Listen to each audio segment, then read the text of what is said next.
Bismillahirrahmanirrahim. Assalamualaikum warahmatullahi wabarakatuh. Alhamdulillah wassalatu wassalamu ala Rasulillah wa ala alihi wa ashabihi wa man ittaba'ahu bi ihsanin ila yaumiddin, amma ba'd. Kita akan membahas sebuah hadis yang menggambarkan tentang khutbah Nabi sallallahu alaihi wasallam. Bagaimana cara beliau berkhutbah, intonasinya seperti apa, mimik mukanya seperti apa, gerakan tangannya juga seperti apa, sangat luar biasa. Sehingga khutbah beliau itu sangat memberikan taksir, sangat memukau. Orang-orang yang mendengarkannya pun menjadi paham apa yang beliau sampaikan. Mari kita simak hadis ini. Diriwayatkan dari Jabir bin Abdullah radhiyallahu taala anhu. Qala, dia berkata, kana Rasulullah sallallahu alaihi wasallam idza khataba ihmarrat 'ainah wa 'ala sawtuhu washtadda ghadabuhu hatta ka'annahu munziru jayshin yaqulu sabbahakum wa massakum.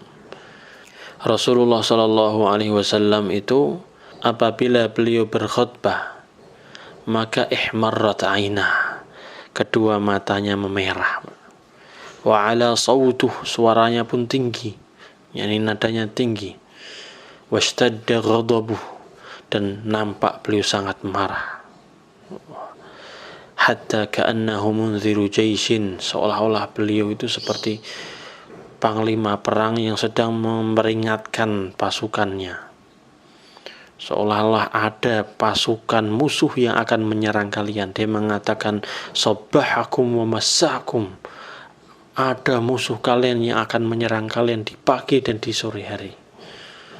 Seperti itu Nabi Muhammad SAW. Ini dari segi tampilan beliau ketika khutbah. Matanya memerah, tinggi suaranya, seolah-olah beliau nampak sedang marah, seolah-olah beliau adalah seorang yang sedang memperingatkan pasukannya. Dan beliau ini khutbah dengan mimik muka yang seperti itu, ini sedang memperingatkan umatnya tentang hari kiamat. Hari kiamat, hari yang mengerikan. Kebangkitan manusia. Manusia dibangkitkan oleh Allah Subhanahu wa ta'ala, akan dikumpulkan jadi satu untuk dihitung amalnya. Terjadinya hari kiamat, hancurnya alam semesta ini, sehingga Allah rubah lagi alam semesta ini menjadi, bumi ini diganti menjadi padang mahsyar untuk mengumpulkan semua manusia dari awal sampai akhir,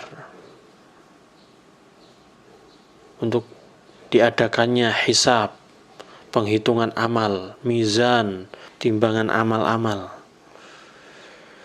Nah, beliau alaihi salatu wassalam ketika khutbah menyampaikan tentang kiamat ini sampai matanya merah, tinggi suaranya, seolah-olah beliau sedang marah, memperingatkan, bu'ithu ana wasa'ah kahatain, saya ini diutus oleh Allah Subhanahu wa ta'ala yang jaraknya antara aku dengan hari kiamat itu seperti ini, kata beliau. Kemudian beliau memberikan isyarat, wa yaqrunu baina usbu'aihi as-sabbabati wal wusta, dan beliau pun memberikan isyarat dengan menggandengkan antara dua jari, yaitu jari telunjuk dan jari tengah.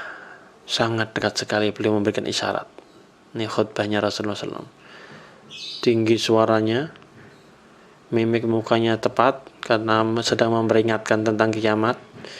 Kemudian beliau memberikan isyarat biar mudah dipahami. Ini bu'ithu ana wasa'atu kahatain, saya diutus dengan hari kiamat seperti ini. Nah, ini sangat dekat sekali. Beliau mengangkat jari telunjuk dan jari tengah. Wa yaqul, dan beliau bersabda, amma ba'du fa inna khairal hadisi kitabullah, adapun yang setelahnya, ketahuilah bahwasanya sebaik-baik perkataan, sebaik-baik ucapan adalah kitabullah, kitab Allah, yaitu Al-Quranul Karim. Wa khairal huda huda Muhammadin sallallahu alaihi wasallam. Dan juga bisa dibaca wa khairal hadi hadi Muhammadin sallallahu alaihi wasallam. Dan sebaik-baik petunjuk adalah petunjuk Nabi Muhammad sallallahu alaihi wasallam. Wa syarrul umuri muhdatsatuha, dan sejelek-jelek perkara, seburuk-buruk perkara adalah perkara-perkara yang baru. Wa kullu bid'atin dhalalah, dan setiap bid'ah, semua bid'ah itu adalah sesat. Thumma yaqul, kemudian Nabi sallallahu alaihi wasallam bersabda, ana aula bi kulli mu'minin min nafsihi, man taraka malan fali ahlihi, wa man taraka daynan aw daya'an fa ilayya wa alayya. Saya lebih dekat kepada setiap orang yang beriman, semua orang yang beriman, daripada dirinya sendiri. Maka barang siapa yang mati, lalu dia meninggalkan harta, maka hartanya, warisannya itu adalah untuk keluarganya, yaitu ahli warisnya. Dan barang siapa yang mati meninggalkan hutang dan orang-orang yang harus ditanggung, seperti anak dan istri ataupun yang lainnya, maka kepadaku, yakni menjadi tanggung jawabku, aku yang akan menanggung mereka. Demikian isi khutbah Nabi Muhammad SAW, dan cara beliau khutbah ini diriwayatkan oleh Imam Muslim dan juga Imam Ibnu Hibban rahimahumullah. Ikhwani fi din azzakumullah, dalam hadis ini Jabir bin Abdullah radhiyallahu taala anhu menjelaskan tentang khutbah Nabi Muhammad SAW.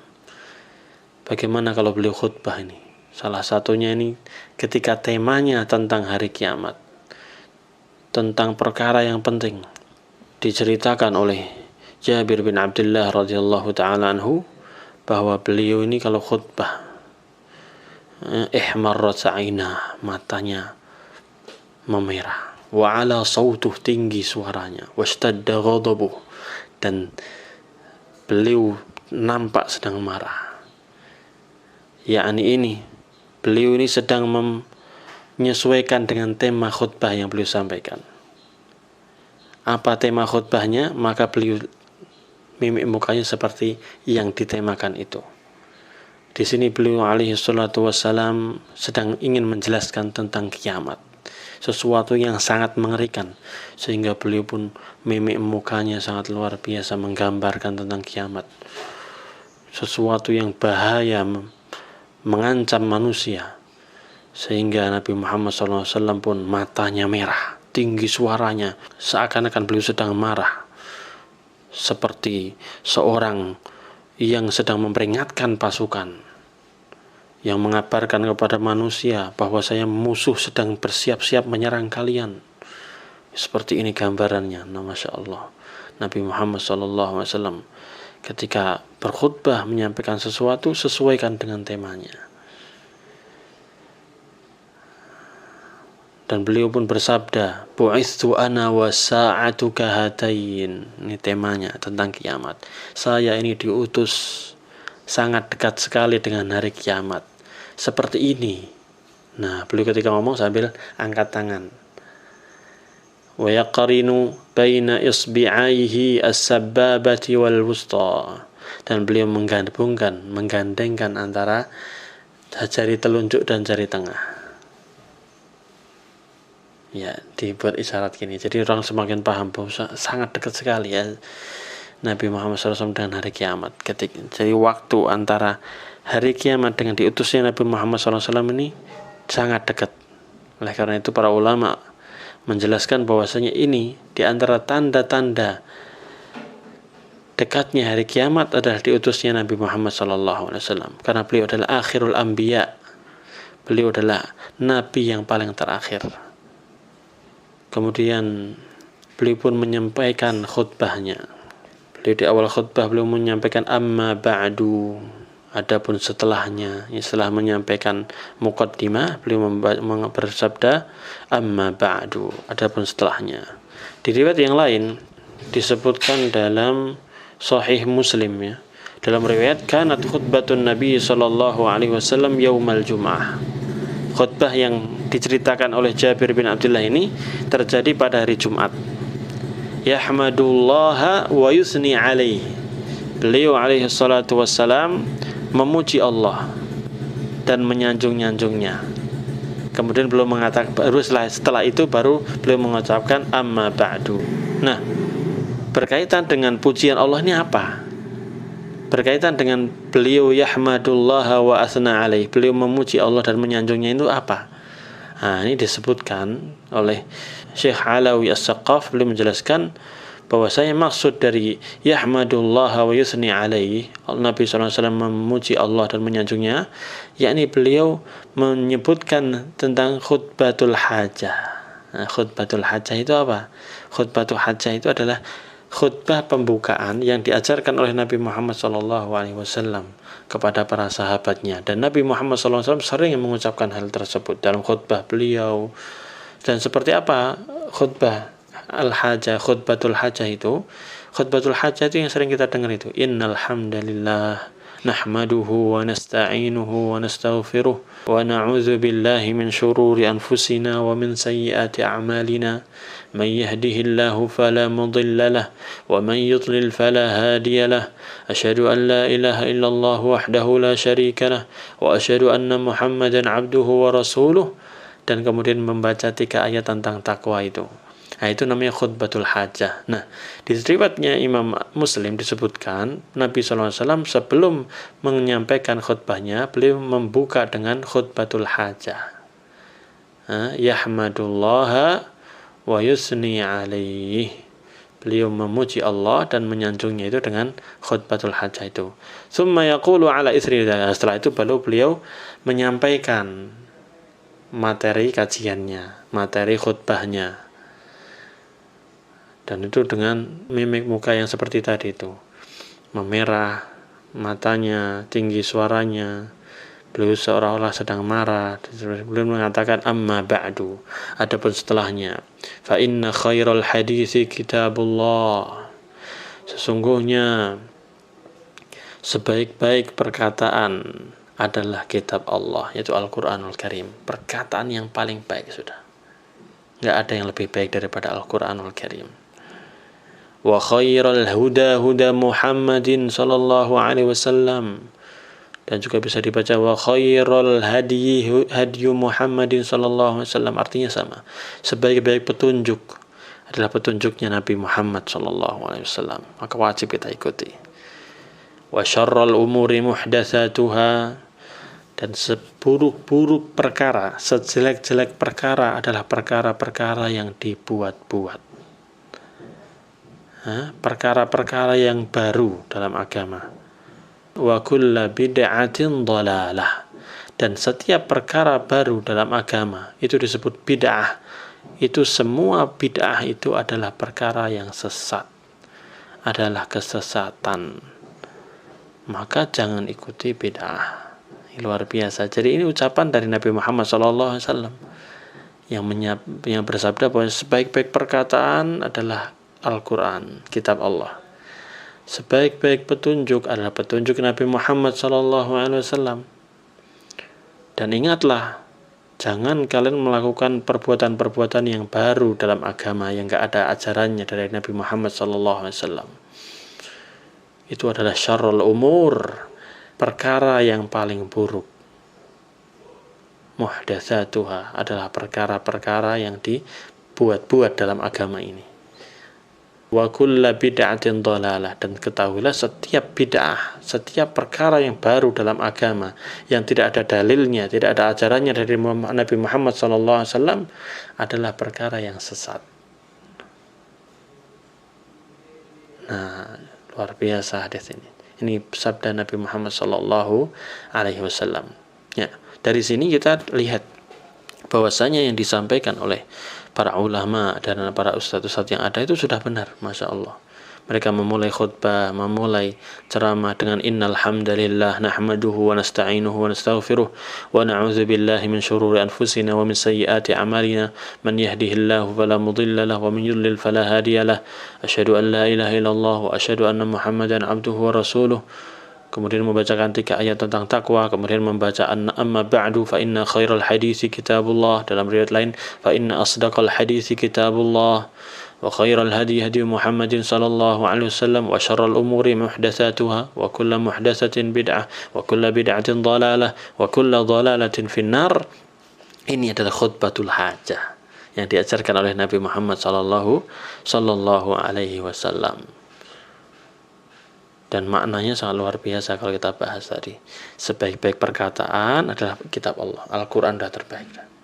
Perkataan yang paling baik untuk dibaca, untuk dipelajari, untuk diamalkan isinya, petunjuk dari Allah Subhanahu wa taala. Kemudian sebaik-baik petunjuk adalah petunjuk Nabi Muhammad sallallahu alaihi wasallam. Kita ingin petunjuk salat yang paling baik gimana? Salatnya Nabi Muhammad sallallahu alaihi wasallam. Petunjuk menjadi kepala keluarga, ayah yang baik seperti apa? Ikuti Nabi Muhammad sallallahu alaihi wasallam. Menjadi pegawai terbaik, ikuti saran Nabi Muhammad SAW dalam hadis-hadisnya, petunjuknya menjadi orang yang amanah dan seterusnya. Melakukan haji ibadah yang terbaik seperti apa, ikuti ajaran Nabi Muhammad SAW. Berpenampilan yang terbaik seperti apa, ikuti petunjuk Nabi Muhammad SAW. Itu adalah sebaik-baik petunjuk. Allahu Akbar. Luar biasa. Namun ingat, jangan sampai kita terjerumus dalam perkara-perkara yang bid'ah, perkara-perkara baru yang dalam agama, yang dibuat-buat oleh orang-orang yang tidak bertanggung jawab. Mereka membuat-buat ajaran-ajaran tertentu, kemudian dikatakan ini termasuk agama Islam. Agama Islam mengajarkan kita untuk merayakan ini itu, padahal Nabi SAW tidak pernah mengajarkannya. Maka ingat, itu adalah syarrul umur. Seburuk-buruk perkara adalah perkara yang dibuat-buat dalam agama, perkara yang baru dalam agama ini. Enggak ada contohnya dari Nabi Muhammad sallallahu alaihi wasallam. Kemudian beliau bersabda, "Ana aula bikulli mu'minin min nafsihi." Saya ini lebih dekat kepada setiap orang yang beriman daripada dirinya sendiri. Ini luar biasa Nabi Muhammad sallallahu alaihi wasallam, loyalitasnya kepada setiap orang yang beriman. Man taraka malan fali ahli. Barang siapa yang mati, meninggal dunia, lalu dia meninggalkan harta, maka harta itu silahkan dibagi untuk keluarganya, ahli warisnya. Namun waman taraka dainan aw daya'an fa ilayya wa alayya. Namun barang siapa yang meninggal dan dia masih punya hutang, maka saya yang akan nanggung. Atau dia punya keluarga yang dia tinggalkan, maka saya akan membiayai kehidupan dia. Masya Allah, ini luar biasa Nabi Muhammad sallallahu alaihi wasallam. Ini di antara akhlak beliau, baiknya akhlak beliau. Ini orang luar biasa, Masya Allah. Sempurna akhlaknya beliau alaihi salatu wassalam. Beliau mengatakan, yang meninggal dan masih punya utang, saya akan bayarkan utangnya.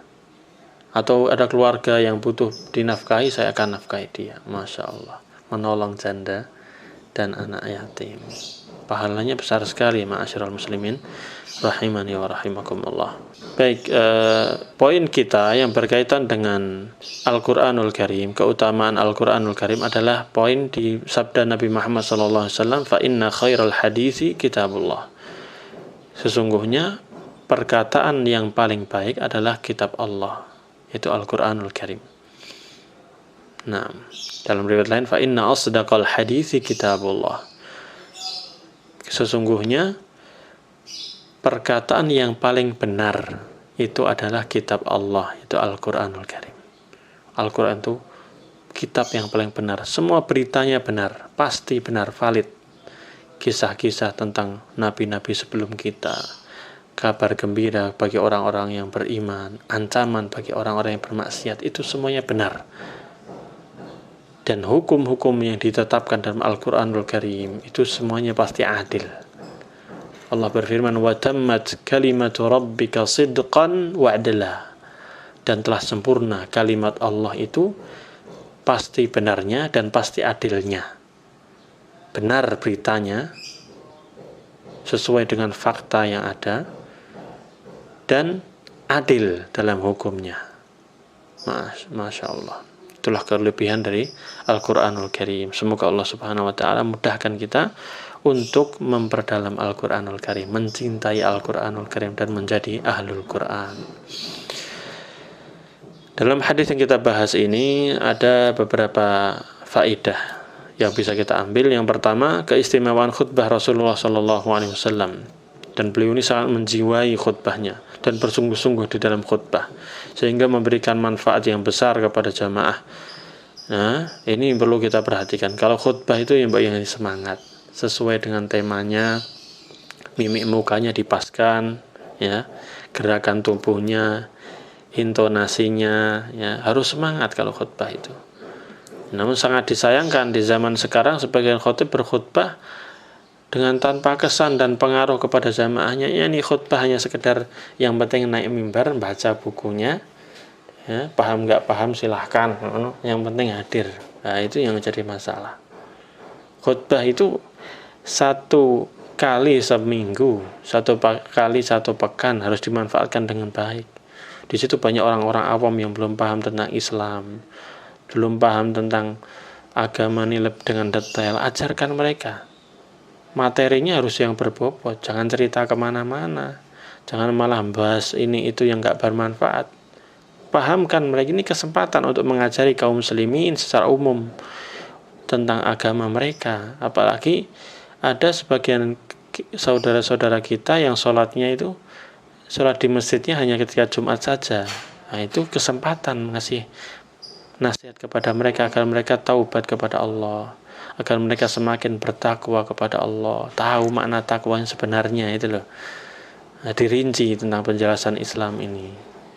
Apalagi lebih bagus lagi kalau materi khutbah itu sengaja dirancang, harus ada perancangan, isi-isinya, materinya itu harus ada kurikulumnya kalau bisa, sehingga orang datang ke khutbah Jumat itu betul-betul mendapatkan ilmu yang matang. Bisa misalnya temanya tentang akidah, iman kepada Allah, yang lengkapnya seperti apa, tauhid uluhiyah, rububiyah, asma wa sifat, dijelaskan dengan mudah bahasanya kepada mereka. Nanti kalau sudah selesai masalah itu, baru ke pembahasan yang lain, iman kepada para malaikat, iman kepada kitab-kitab para rasul, hari kiamat, tentang hari kiamat seperti apa, hari akhir seperti apa, takdir seperti apa, dijelaskan kepada mereka.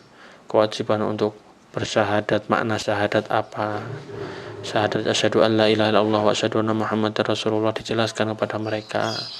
Sholat, keutamaan sholat dan lain sebagainya. Jadi khutbah Jumat itu kalau dimanfaatkan dengan baik, ini insya Allah efeknya bagus.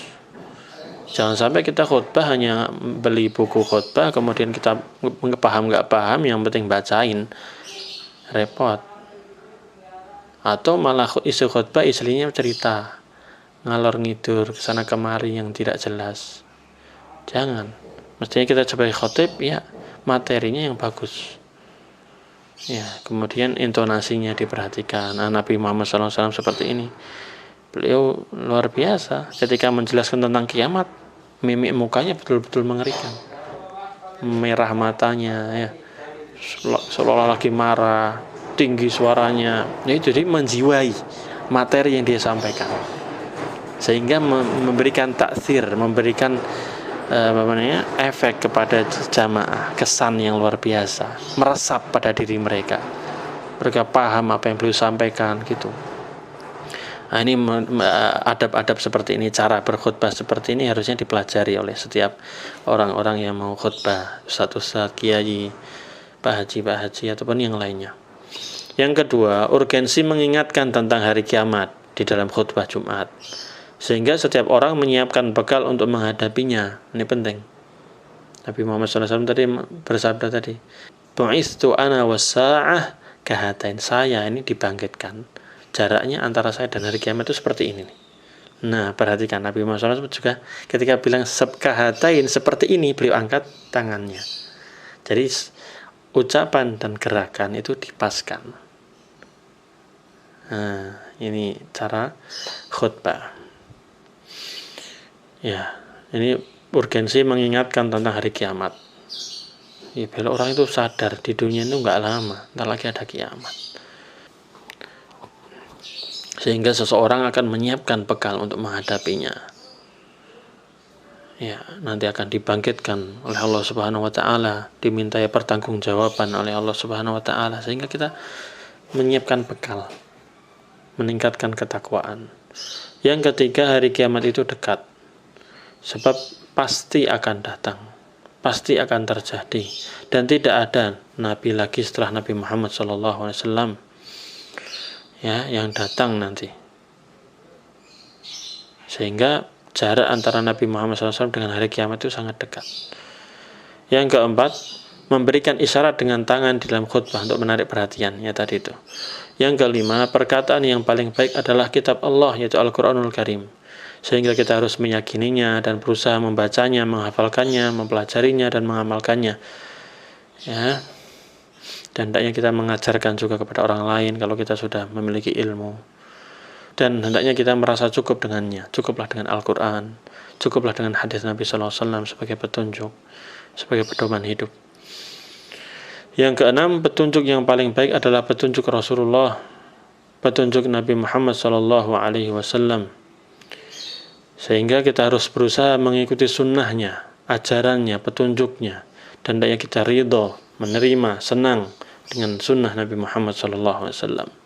Yang ketujuh, seburuk-buruk perkara, sejelek-jelek perkara di dalam agama Islam ini adalah perkara-perkara yang baru, yang dibuat-buat oleh orang, ya, dianggap ini sebagai ibadah padahal nggak pernah diajarkan oleh Nabi SAW. Ini sebagai acara Islam padahal Nabi Muhammad SAW tidak pernah membuat acara tersebut. Sebab agama Islam ini sudah sempurna dan sudah cukup, syariatnya sudah sempurna, udah. Kalau kita amalkan sudah cukup itu, nggak usah, nggak butuh kepada perkara-perkara yang baru. Amal-amal sunnah yang ini masih banyak yang belum kita amalkan. Ngapain kita ngamalin yang tidak ada ajarannya? Kalau kita ngamalkan amalan sunnah yang diajarkan oleh Nabi Muhammad SAW itu dapat pahala. Tapi kalau amalan bid'ah yang kita lakukan, perkara baru kita lakukan, kita malah nggak dapat pahala, justru mendapatkan dosa. Nah, barakallahu fiik. Maka tinggalkan perkara-perkara yang bid'ah tersebut. Yang kedelapan, perkara yang baru di dalam agama disebut bid'ah, dan seluruh bid'ah adalah kesesatan. Tidak ada bid'ah hasanah, bid'ah yang baik, tidak ada itu dalam agama Islam. Adapun di dalam perkara duniawi seperti teknologi, transportasi, alat-alat telekomunikasi, HP ataupun laptop ataupun yang lainnya, ini bukan bid'ah yang dimaksud dalam hadis ini. Ini adalah perkara-perkara duniawi yang sifatnya adalah mubah, perkara yang dibolehkan. Dan Nabi Muhammad SAW memperingatkan kita jangan sampai melakukan perbuatan bid'ah. Ini sesuatu yang baru yang disandarkan kepada agama. Dianggap ini termasuk agama Islam, padahal Islam tidak pernah mengajarkan hal itu. Ya, maka kita jauhi. Yang kesembilan, Nabi Muhammad SAW lebih dekat kepada setiap orang yang beriman daripada dirinya sendiri. Sehingga seorang mukmin harus lebih mencintai beliau daripada mencintai seluruh manusia, bahkan dirinya sendiri. Yang ke-10, harta warisan seorang muslim dibagi kepada ahli warisnya yang berhak menerimanya.